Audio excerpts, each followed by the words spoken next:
Hello, everybody. Excited to be here for our Asset Protection Wealth Preservation series.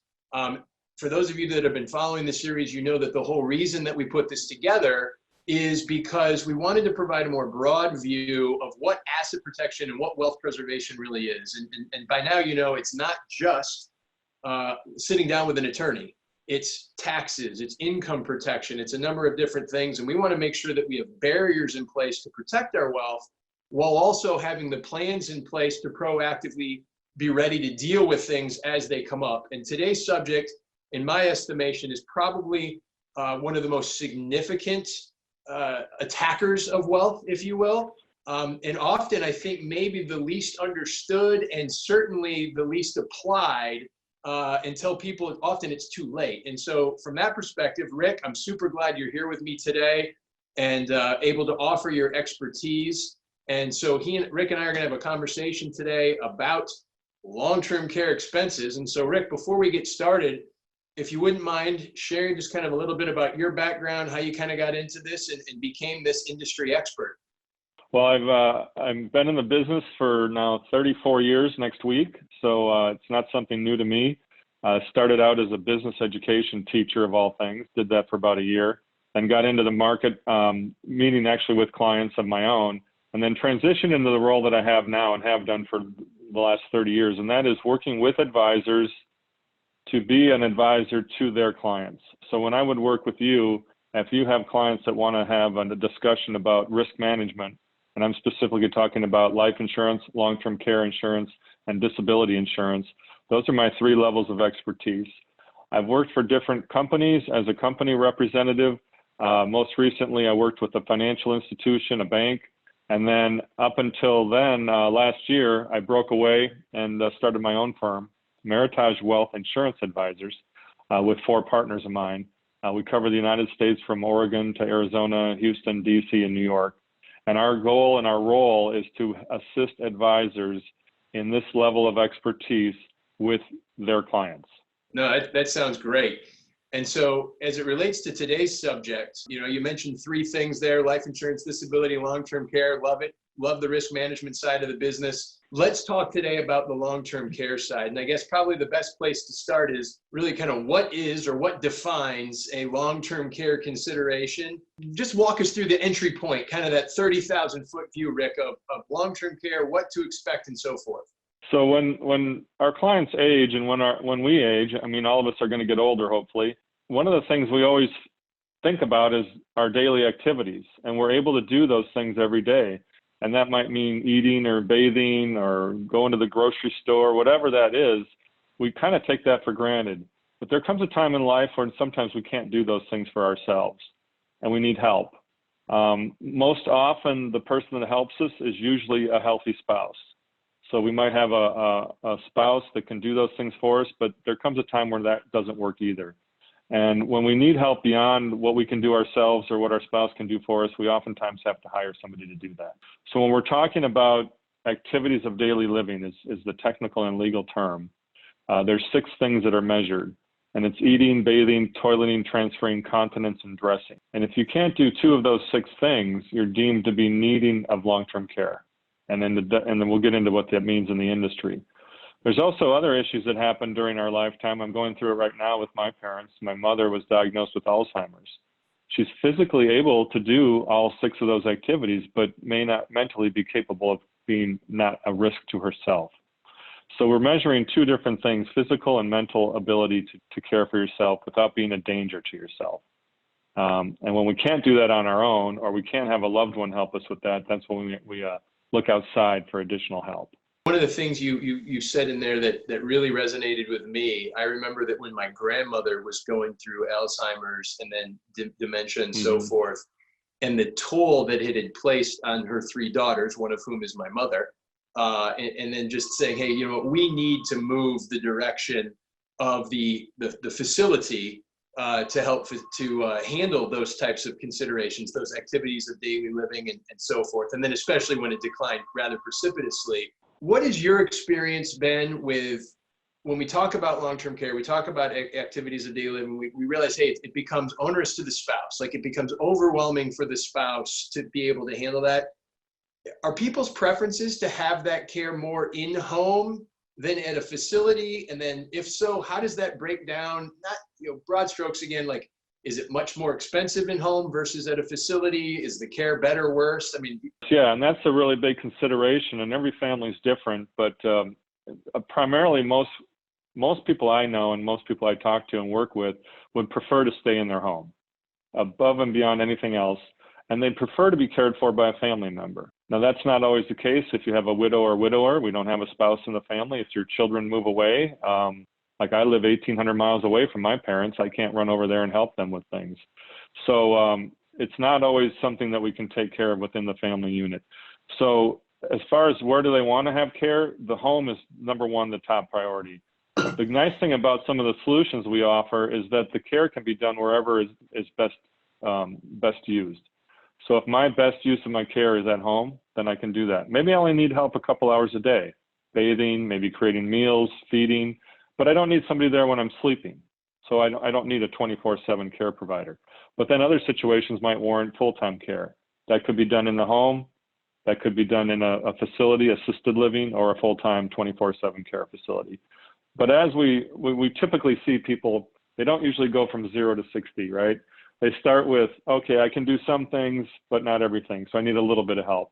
And then gradually, as they deteriorate, that help becomes more necessary and the need of care goes up. The location of care may change from home to a part-time facility during the day, or maybe a full-time facility. And I always use my grandparents as a perfect example. My grandfather had Alzheimer's in his mid-70s. Grandma took care of him. She never had a dime's worth of cost for care because she took care of him. And he died one day, laid down, fell asleep, didn't wake up. No care event. Grandma, on the other hand, lived another 17 years. And she was alone. The last 4 or 5 years, she moved into an assisted living where she had her own apartment. She made her own meals if she wanted to, but they had a dining area if she wanted to go there. But she was independent. As her health got worse, she had to move into a more assisted living and then eventually full-time care up until she passed. So that's I use my grandparents because they are a very statistically average couple when it comes to care. Oftentimes one spouse passes earlier, usually it's the husband. Sometimes we get to go first, and that's one of them. And then the wife tends to live longer, and they tend to need longer long-term care. So that's a very typical thing, but it usually, to answer your question, progresses from home to facility assisted to facility full-time. And that's what I see normally. So. Yeah, no, it's, you said the word statistically, that your grandparents were kind of statistically pretty average. And so I'd like to kind of go to statistics a little bit. I think a lot of people, at least my clients, ask, well, Anthony, what really is the probability that I'm going to need something like you're describing in terms of protect against this inherent risk? At least we view it as inherent. I think other people maybe not so much. Right. So what is the probability of needing the services? How long typically, if there is a typical, does it last?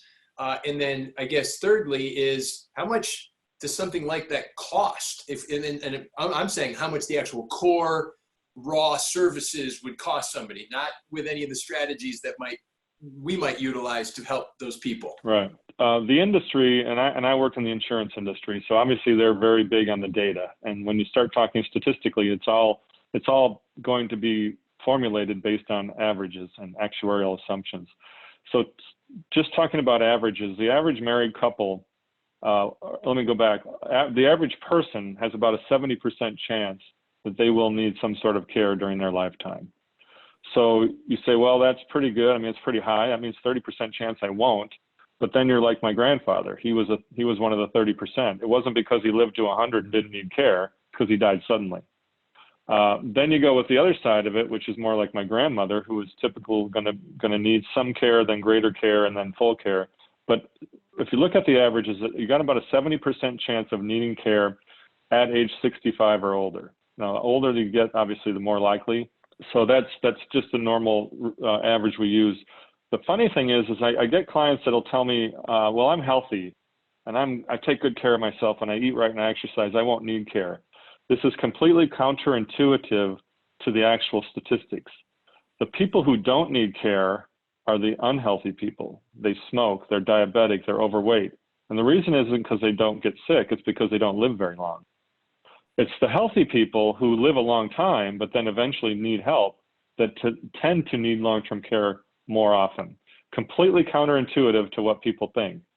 So the healthy 95-year-old that's still out playing golf is more likely to need care than the 72-year-old smoker, overweight, diabetic. And then you asked about cost. That's a very regional answer. So depending on which part of the country you live in, that number changes a lot. So if you look at Arizona where we are, usually you'll get in-home care for about $25 to $30 an hour. So if you only needed 4 hours a day, you can do the math on that. Could be $100 a day, could be $3,000 a month. That's a normal in-home care cost. The more care you need, the more the cost goes up. You move into a facility. I see places around here that are $6,000 a month, so double what the in-home care cost might be. And then you get into the extreme care where they need full care and maybe dementia services, memory care units. Those can get into the $800 to $8,500 a month cost range. So you can see a client that has a nice net worth, feels comfortable about their savings, that could be depleted at $100,000 a year very quickly once you get into the top end of the care. And that's where the planning comes in. So. And again, I think you said the insurance industry loves data, actuarial data. Like if somebody were to say, okay, Rick, I'm good with the, whether it's $36,000 a year to as much as $100,000 a year, depending on the level of care. But, maybe I can't do a couple of the ADLs, the activities of daily living, for a period of time, but then I rehab or whatever it is, I get back. Is there like an average length of time that somebody is on it, or is more typical that once you're on it, it's probably a continuance? So there's a couple definitions there, and there are people who are unable to care for themselves because of injury that they will heal from. Use a skiing accident. Somebody goes skiing, they break their leg. It doesn't matter how old they are. They probably can't do 2 of those 6 activities, but they're going to recover. So that's not generally what we think about when we think about long-term care. We're not thinking about things that are injuries that you'll get better from. What we typically think about is what's known as chronic. And chronic, by definition, is not likely to improve. So someone who might have a stroke, or someone who is continually getting weaker and weaker, that isn't likely to come back from that injury or from that ailment. That's more of the typical long-term care definition we're looking at. And in fact, a lot of the insurance contracts have the word chronic in their definition. So the doctor has to say, no, you're not likely to recover. If you're likely to recover in 90 days, you probably wouldn't even be considered long-term care. You might have rehab and physical therapy. But the typical person that does get into that chronic situation, the average right now is about 30 to 35 months. So you're talking 2.5 to just short of 3 years is average. Now those averages get skewed when you throw in memory care and dementia and Alzheimer's, because we have clients who could live 10, 12, 14 years under those conditions. And it's usually because they're physically healthy. The definition is important because the chronic part is important. And then the averages are on the chronic definition. So those averages are for people who don't expect to get better. They're going to need care for the rest of their life. Now you're looking at about 2.5 to 3 years in a normal situation when you're not involving memory care or Alzheimer's. So I guess if you think about that and you say and I know you've had clients, because I know I've had clients that say, you know what, Williams, I've built my net worth, or I plan to build my net worth. And if I have, a couple of commas with a 2, 3, 4, 5, 6, whatever $1 million that I have, why can't I just self-insure that? Why wouldn't I self-insure that? What would you say to somebody who suggests, and look, I realize you and I are approaching this generally. Every client is different. They have unique circumstances and so forth. But in general, how would you respond to that? Well, and that's a good question, because the self-insure moniker is something that most people is their fallback plan. And when I bring in products now, there are products now that can let you self-insure with an insurance contract. And let me explain what I mean by that. The traditional long-term care policy, now we're going to get into product and insurance, is like your auto insurance. This is the traditional plan where you pay a premium every year or every month. If you need care, they pay you back for the cost. If you don't need care, they don't give you anything. Kind of like my car insurance. If I don't have an accident, they don't give me my money back. It's just money that's gone.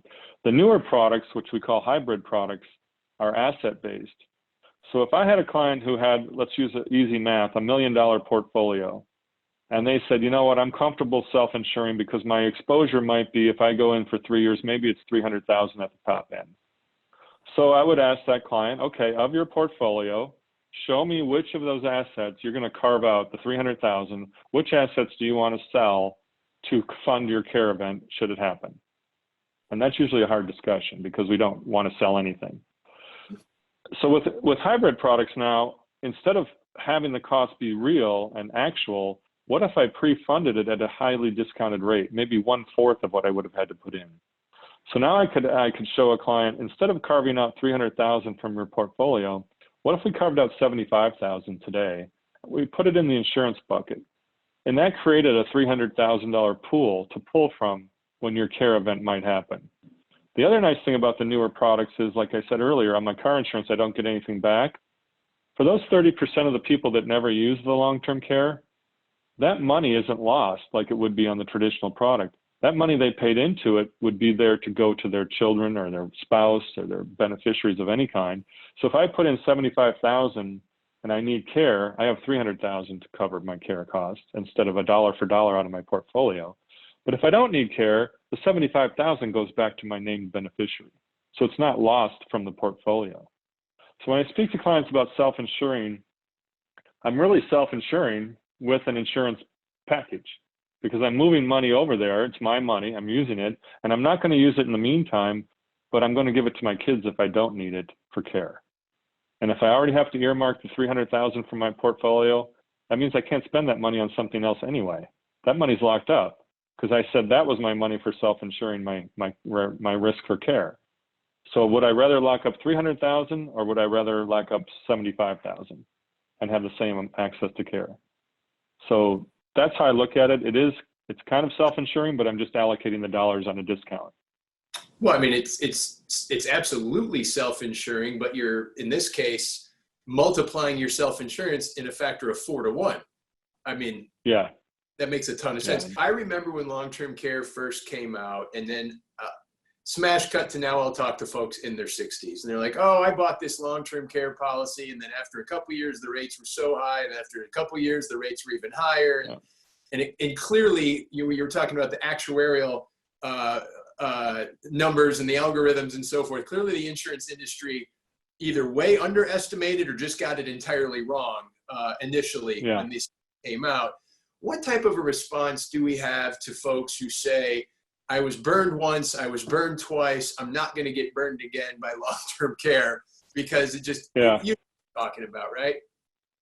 No, and I have that discussion a lot with people, especially if they've had one of those contracts for 20 years. And I had a client, she was 82 years old. She came into the office. She had purchased a policy 20 years earlier. The premium was about $3,000 a year. It was a great deal. The problem with those contracts is, like you mentioned, is they didn't price them properly for two reasons. One is people are living longer. They're not necessarily living better, and their care events are longer. Okay, so if I might have passed away from ailments in the past, but now I'm living with them, but I need help. The other thing that's happened in the industry is interest rates have been sustained at a low rate for a long time. And you understand insurance companies taking a lot of assets, they need to invest those assets to be able to pay future claims. Well, if they're sitting on billions of dollars at a very low rate, they're not earning what they had expected. So the interest rate environment has hurt the industry more than the longevity issue, believe it or not. But then to get back to the point, this 82-year-old client, she comes in with her policy that was $3,000. Because of those increases in rates over the years and because those products were allowed to increase their rates, she came in with her bill. It was $18,000 for the one next year. And so now she's to the point of saying, I've paid all this money to it. I now am at the age where I might need it. I'm 82, and now I can't afford it. So what do I do? And we were able to work with her. We did do a hybrid plan with her. She moved some assets. We kept that policy. We reduced the benefit down, saved her a lot of premium because there's things you can do with those contracts. Some have lifetime benefits on them. Well, when you're 82, a lifetime benefit is not as valuable as it is when you're 62, right? So, or if you're 92, if I'm 92, I don't need a 20-year policy. Not very likely I'm going to live to 112. But if we reduce that benefit, we can save some premium. I've worked with a lot of clients on moving those around to help make them more efficient. Sometimes we add a hybrid, sometimes we don't, but those are all individual situations. For the client who has the attitude, well, I've been burned before, why should I risk this again, or why should I believe you? The products today are actually what I would consider an asset class in your portfolio. So going back to my example, if I carved out $75,000, that money's not lost.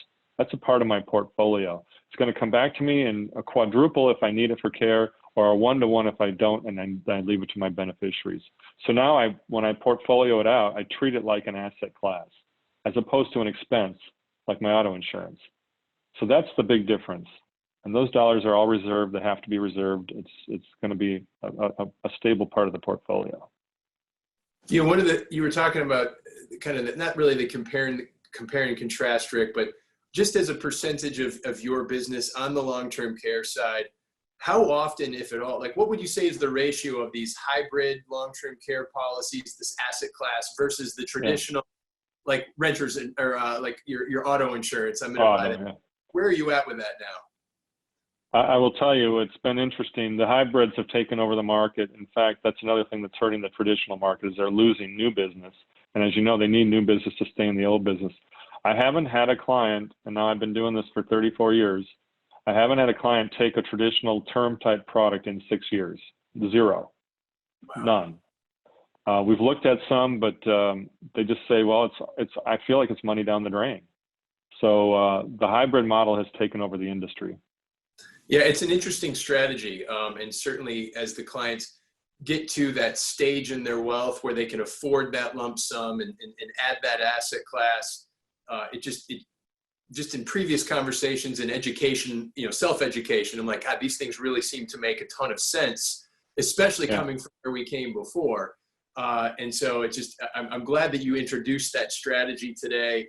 You know, again, going back to the whole wealth preservation, Rick, I mean, outside of maybe taxes, it just seems like other than taxes and perhaps just making lousy real estate deals, the single greatest, and probably income protection, I think, for a high income earner to protect that income. But it just seems to me that here is a defined 70% of the time, we're going to have a life event or something that goes the other direction.